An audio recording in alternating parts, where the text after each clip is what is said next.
Như là cá rô phi mình ăn bắt ở đây.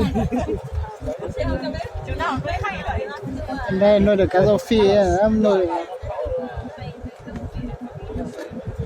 Ồ, đây là chất thải vào đây nhỉ?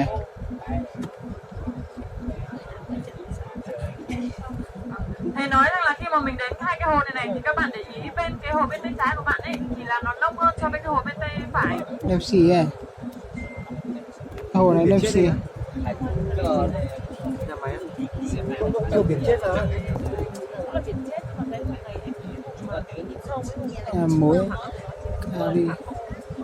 cari nari cờ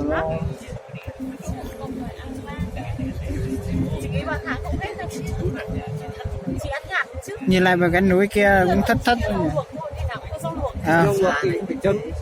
Đây nhìn nhà mày bé tí. Nhìn nó bé tí. Em tiết kiệm vừa đi, muối một tiết kiệm đấy thì. Cái này muối nhiều này ăn mang một không ăn đi. Nhiều này mà ăn khi nào mới hết. Thầy nói rằng là ở cái hồ này ví dụ như là các cái vật chất, ví dụ nhá, trên cái mặt đấy nó có nước thì khi mà nước bốc hơi ấy thì có những cái mà vật chất hữu cơ nó còn ở những cái vật chất đó nó còn ở trên cái hồ á, thì là thường ở những cái bên mé này các bạn nhìn thấy nó rất là nhiều này, và sau đó thì là sẽ có kiểu là người đến chợ.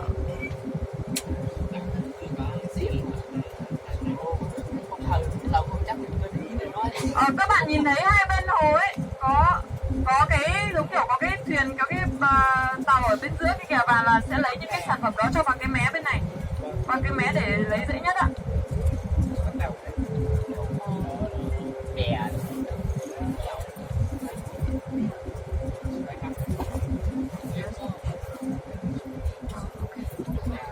Đây là nó lại còn cho xe bánh xích để nó nèm. Cho ở đây là mà chạy múc về anh. Em muối nhiều này mà. Anh em nghỉ đây à? Cái kia nước chảy đẹp nhỉ? Là nước chảy không? Kìa. Đầu này là nước chảy không? Thì nó muối này. Cái tàu cái kia là nó di chuyển sang cả hai bên. Sao nó di chuyển? Đúng rồi, nó mở ra thì là vẫn di chuyển được. Tới vui thằng Ngọc, anh không biết cái đó. Anh ăn trước rồi, không nó có kiểu là Để nó vô trong đó mình nó nhốt nó luôn đi. Nhả ra lại. Muối đây thế này à?